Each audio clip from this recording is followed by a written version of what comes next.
Greetings, humans. I'm Andrei. And I'm George. And welcome back to the Windmill full of corpses. Talk! So, we want to do a bit of a annual wrap-up thingy, although we haven't had the Windmill for a full year. We've only started in March, so this is a bit of a cheat. But, yes, it's been a big year. It's been a lot of metal, and not much else in our personal lives because we don't have any. We thought we'd look at some of the highlights, stuff, moments that happened this year, and of course, tell y'all what are our top albums of the year. So everyone out there is doing like top 10s or top 20s or whatever. We have a problem. We listen to a lot of the same stuff. So what we decided to go for to begin with is like a split top 5 for me and top 5 for this other me. Weirdo. Yeah. Call me weirdo. Do it now. Dumbass! Without further ado, we're gonna show you what we think are the 10 best albums released this year, 5 for each. So, do you want to get started? I do want to get started. Okay, so yeah, first of all, thank you if you're gonna actually still sit through this watching just our awkward faces without any music. But I would like to lead with, number 5, I have two stuff with the Agonist here. A poster and an album, but that album is from 2019, but they did put out an EP this year that is called Days Before the World Wept, and that really got to me. How could I know? How could I say? Look beyond what's in front of me. When the lies tell this beautiful tale of what lies beneath the veil. I think the Agonists are pretty much as like diverse and creative and a bit theatrical as death metal gets, so that's been really cool to see. Yeah, I listened to that one as well. I think it's actually somewhere in my top 10 as well. It's probably one of the best EPs released this year. So for my number 5, I would want to get into something I've only listened twice so far. And just as I was wrapping up my year and list, and it really surprised me, it's the new Dream Theater. What was it called? View from the Top of the World.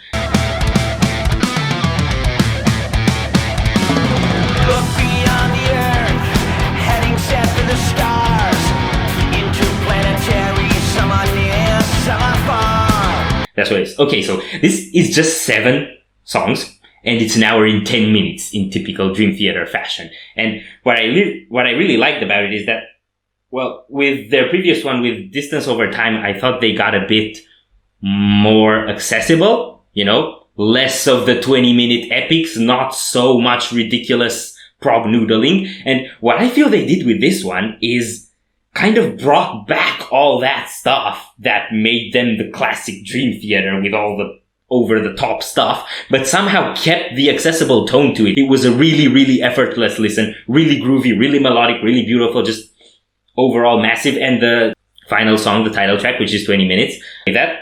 And in fact, the whole album, I think, has these psychological themes of like fight or flight, dealing with fear and rather facing life and its challenges or hiding from them, and how each choose their own option. And that one particularly has this massive ascending kind of tone where you kind of like break all your limits. All that was a lot of bullshit. You have this album on the top because it has a 20-minute song on it. Admit it. No. So up next, we're going to Greece. So at number 4, I have actually physically the album Inner by Within Progress.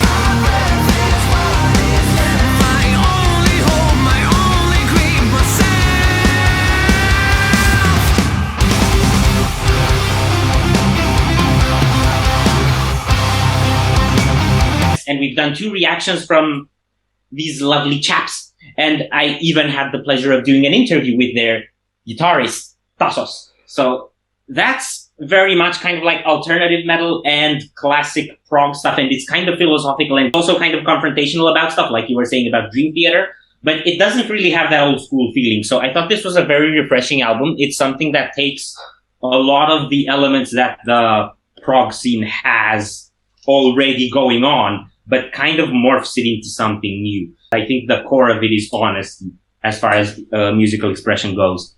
So you got bangers, you got tricky time signatures, and you've got a lot of really cool catchy stuff, which is something I really like about them. They don't avoid being kind of poppy and hooky and catchy every now and then, which is something that prog bands and prog listeners like me tend to scoff at quite a lot. Yeah, I listened to that album as well, and it's actually, I think, one of the best this year. It's basically flawless. Like, I couldn't find a single thing to complain about it, and it's just so its own thing, you know? Despite having a lot of influences, they have their own voice. Okay, so now we're gonna get into my number 4. Mm-hmm.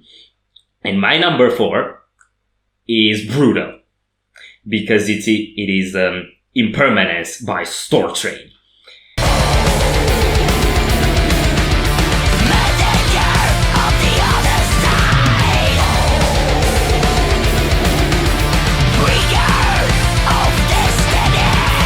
Personally, I found them with this album, and I haven't listened to any other from them, but I believe it's their 4th full length, and they've been around for a while. They've been around for over a decade, so they're not the newest band. I was actually surprised. Say the genre! I'm kind of afraid of trying to say the genre because it's something along the lines of progressive, technical, melodic, black and death metal. You know what I meant.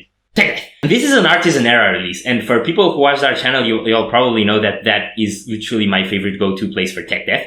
And this album particularly, I thought, actually broke a bit of the Artisan Era patterns because it has a lot more old school in it, but at the same time it has everything I like about modern Tech Death. It has the fluid bass, it has a lot of melody, it has the hi-fi sound and stuff. It's really melodic, it has a lot of fluidity, of course, a lot of technicality and really clear production and stuff, but it also has a lot of old school elements. The guitar riff sounds really raw. The bass isn't that kind of fretless thing. It has a sort of fluid style, but it's more of the rumbly, pummeling sort of bass sound.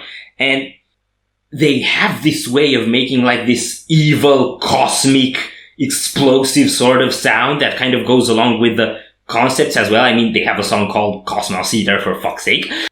And it all flows in one go. It's really fluid. It's really cohesive and absolutely relentless all the way through, but not without some breather parts and more emotional moments. So I strongly recommend it to everyone that's into extremity out there. Now, I do have to add something that has been on the channel quite a lot to the list. And I have this one physically as well. This is Bulletproof by Dear Mother. And for those of you that have been here since day one, you know that Dear Mother was literally day one.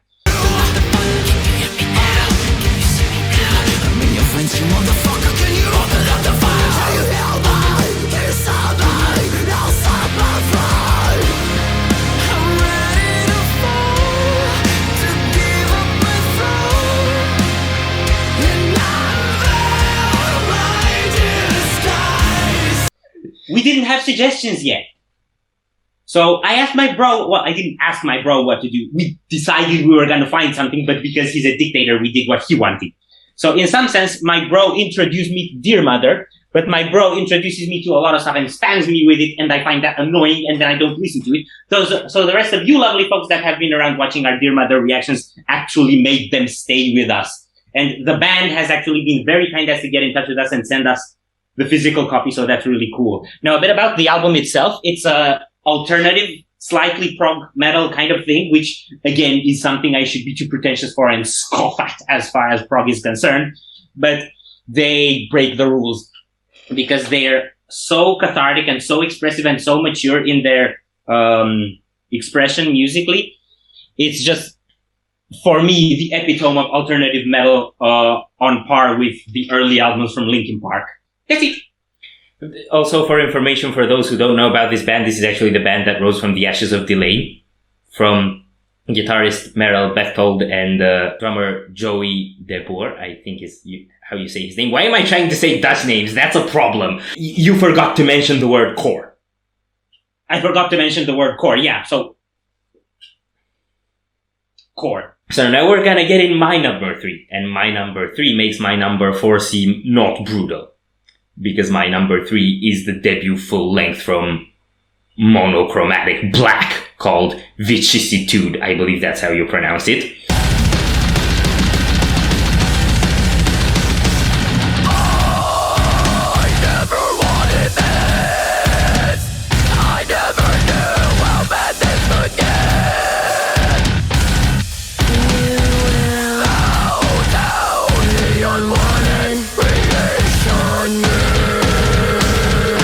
First time I found them with their EP Pneuma, it made my head go somewhere else away from my body. And I have regarded their sound, particularly in guitar riffs and vocals, as probably the most explosive, roaring, and brutal that I've heard in metal altogether, along the lines of Cattle Decapitation and Shadow of Intent, for comparison. And the way I actually describe this album is like what would happen if Cattle Decapitation went very cybernetic.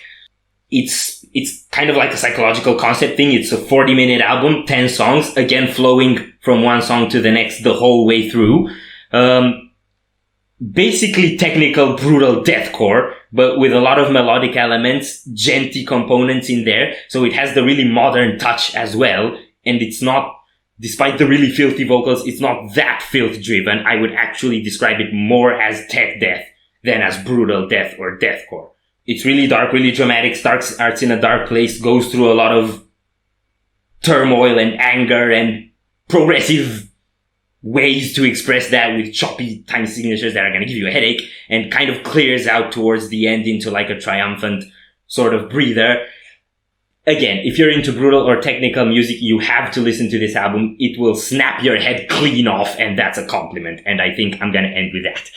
Now we move up to number 2, which is one I don't have physically to show you, but I guess it was only a matter of time till quite a consistent chunk of our audience expected it to come, and that is the Shaman EP by Orbit Culture. It's coming down to the last second. The bridge is not safe, but it helped me to escape. And even my demon. So that couldn't not happen. And as far as like Swedish metal or Scandinavian metal in general goes, Orbit Culture, I think, are really at the top as far as that genre goes. And they have the blend of everything. They have the groove metal, they have the death metal, they have the thrash metal, they have the metalcore. A little bit of all that kind of packed into these really effective, catchy, rhythmic, heavy, cathartic songs. And they sing about OCD and mental mumbo jumbo, which is something I think literally every living person alive has now.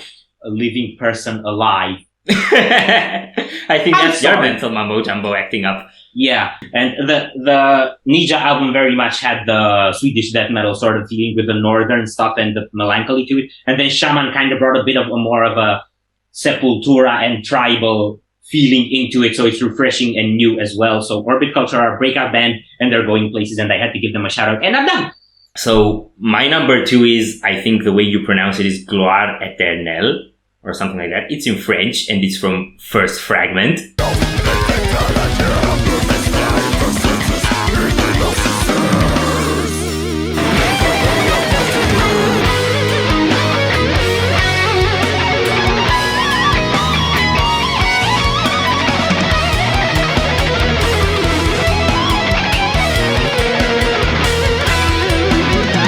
Oh dear. So it's 70 minutes long, I think, or even more so, and it's the only tech death I heard thus far that would be as ridiculous as probably Archspire, but Archspire's new album is only 30 minutes, and this is 70. I'm not sure what's going on in this one, but it's like the most ridiculous sort of fluid, fretless-driven tech death, with French lyrics, and then intertwined with influences of classical music and, I don't know, Spanish guitar, acoustic stuff. I would say I even spotted some mariachi in there, and it seems to draw this really grandiose, imperial kind of feel, especially on the last song in L, which is 18 minutes long. And I'm not really sure because I don't know French, but based on the whole dynamic of the album, it does seem to me like the concept revolves around the idea of like the downfall of an empire from its highest point until it kind of just dies out. Absolutely left me speechless. As far as musicianship goes, I think it is the most advanced album I've heard this year. Yeah. So we move up to number 1, which is another one that I have physically, and most of you probably won't know this because it's an underground band. We go to Greece again, or Prague. And the Norchestrion, A Song for the End album, much like that title, is very much pretentious, like prog is supposed to be, and something that I would not scoff at.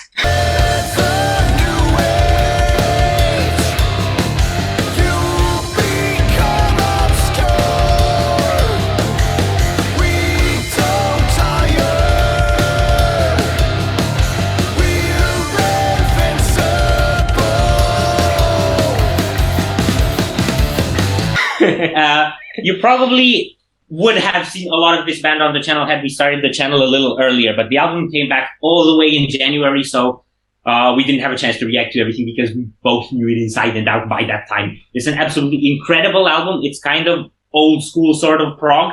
It's big sad, it's melancholic, it's philosophical, and the essence of the album as a message tends to be something like live before you die, I think, which is kind of a cliche, but a cliche that can be expressed in very non-cliche ways, and that's what they did with this little beauty right here. And like proggers should always expect, it does have a 20-minute song on it. So yeah, it's hard to articulate what really makes Need special, but for me, they're just one of the most expressive musicians out there. And this is actually the end of a trilogy of albums. So all of those, A Song for Home, A Song for Freedom, and A Song for the End, are definitely worth checking out. And that kind of ends it for me, so. But it's time for me to get into my number one of the year. The album of the year.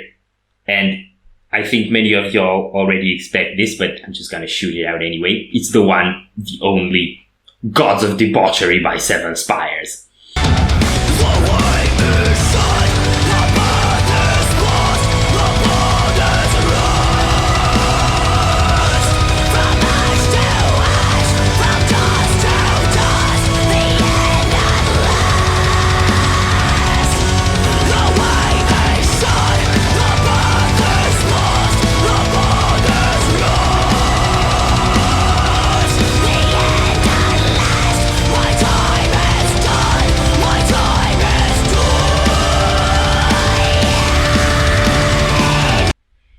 Imagine Shagrath and Roy Khan and I think Saragor and maybe Francesco from Flesh God get together on a pirate ship and sail away on lands that aren't exactly on Earth.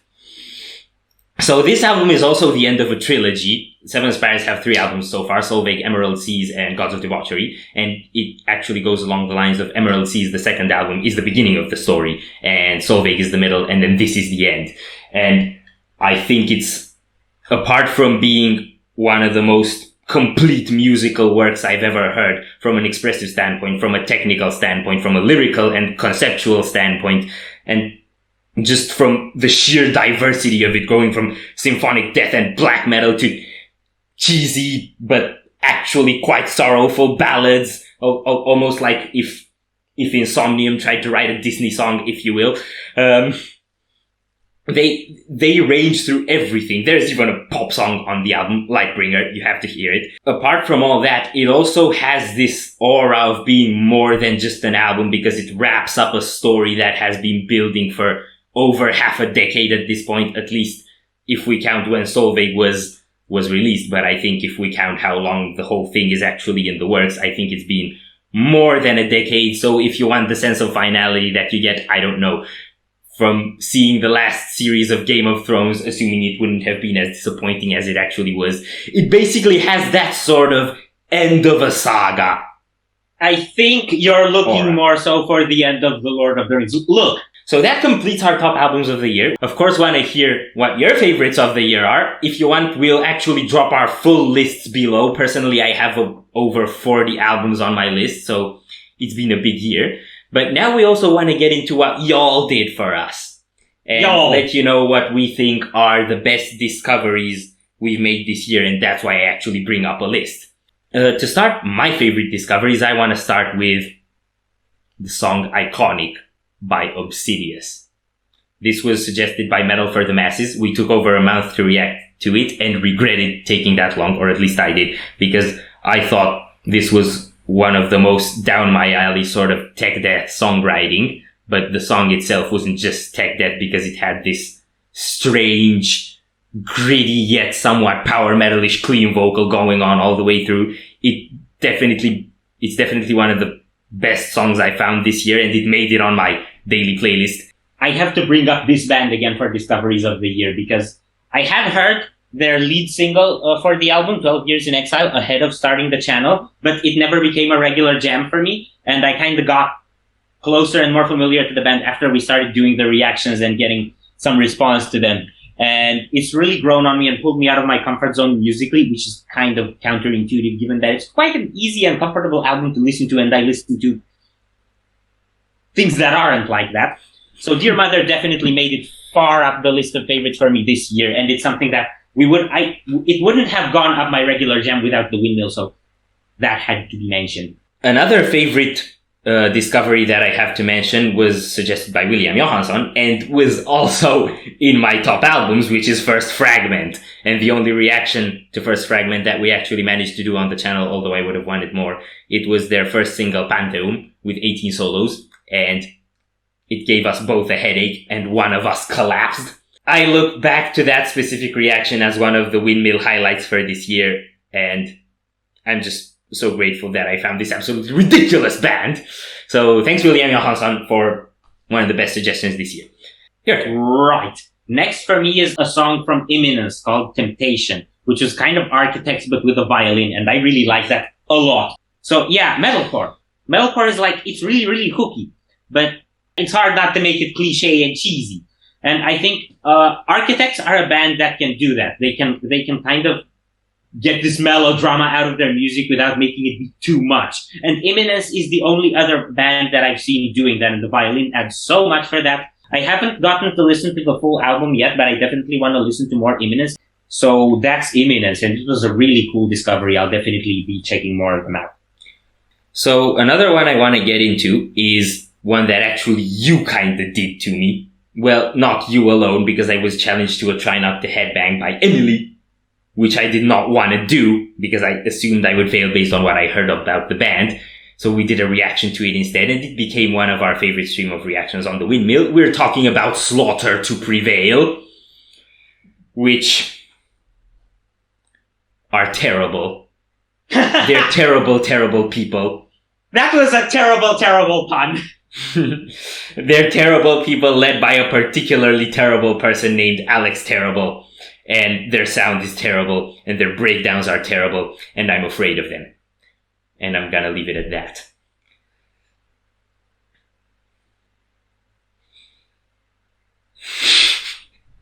Okay, so that was terrible. We do apologize. Well, he apologizes. I don't. And then, since we're talking about shock value and necks going places where they shouldn't, I need to add up that list of incredible shockers, Lorna Shore. I did know of Lorna Shore. I heard their previous album, but again, it wasn't a regular jam until we did the reactions for the EP. To the Hellfire is like that. And I Return to Nothingness is less like that, but still kind of like that. And then Of the Abyss is the most balanced sort of like that you can get. So, Lorna Shore are like the most extreme end of deathcore, and given that we weren't big on deathcore until early this year, that speaks a lot. They're really another breakout band, like I was saying about Orbit Culture. They're going places, so that was really cool to find. Another discovery I have to mention that was particularly special for me is, although I was very familiar with this band, Shadow of Intent, I had heard and loved and still regard to this day their latest album, Melancholy, soon to no longer be latest because they have a new one coming. I regarded that as the best deathcore album of all time. But I'd never, for some reason, checked out anything from their earlier stuff. And then quite early in the channel, we were introduced to the Primordial album, which absolutely blew my freaking nuts off in every planet exploding cartoonish kind of way you can imagine. I'm still afraid to try and take that album in, but I have heard all the songs and they are all absolutely masterful and at the same time absolutely disgusting. And it just baffles me that I never thought about checking that out on my own. And of course, I'll give a little bit of a shout out to Reclaimer as well, although we only checked out a few songs from it, as it seems to be going along the same lines of epicness as those two. Now, we do have like some discoveries which we can agree were common favorites. So we would like to lead with a Finnish band that we've checked out 2 songs from, and they have an album, Ukko, that just came out this year. The band is called Atlas, and they are like... Correction. Atlas Northcore. Exactly. I was gonna mention the genre. Northcore. They're kind of like, if you ask me, they're kind of like Gojira goes deathcore. They have that raw edge and technicality that Gojira have, and I think the sound on the guitars and the style of vocals has a lot of Gojira in it, but then they're very deathcore as a style of composing, and they're heavy on the breakdowns.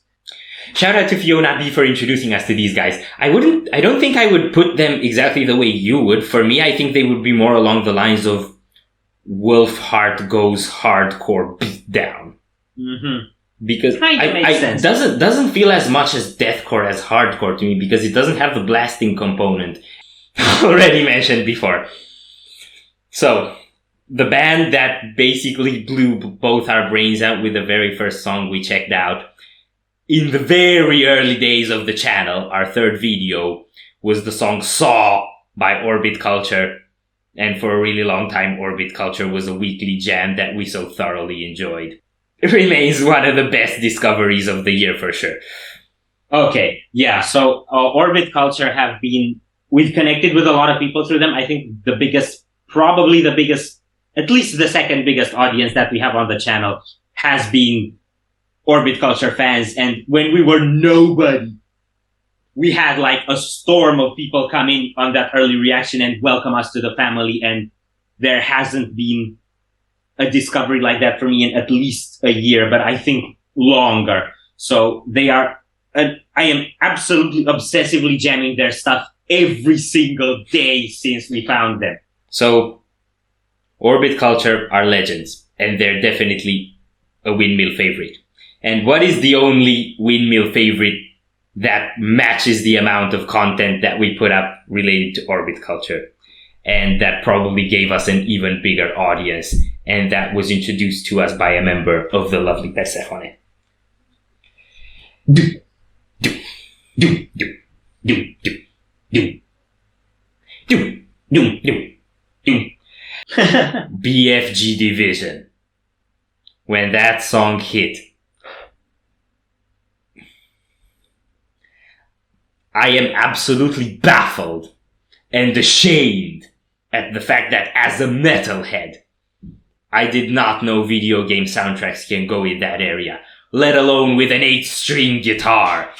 Yeah, that was like, you know what's the thing with reactions? People want to see you be stupid and baffled by their music, and the Doomsters found that. We know a lot of stuff, and they found the thing we didn't know, and they threw it in our faces, and then we were like,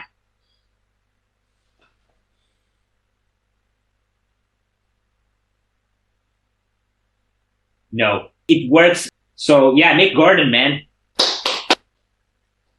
Absolutely brilliant stuff. And we actually saw him play live in one of the most recent videos. That was really cool. And I think it's a good, great, epic, brilliant, universe-dissolving, matter-disintegrating idea on which to end this video. So, and for those of you that like gaming soundtracks, we're going to keep doing that, even if it won't be so much Doom-focused. We do have a lot that we want to check out from Killer Instinct and some other games that we've been introduced to recently. So keep an eye out for that. I think we might be done here then, finally. Yes. Thank you so much for watching our rambling. Let us know what your favorites of the year are. If you've been a constant on our channel, let us know what your Windmill highlights are and what you think are the best songs we were introduced to, or the best songs that we introduced you to. Thank you all very much for checking out this endless rambling. And we hope you all have a very happy new year, and see you in a hopefully a lot more COVID-free and concert-driven 2022. Corpse is out. Corpse is out.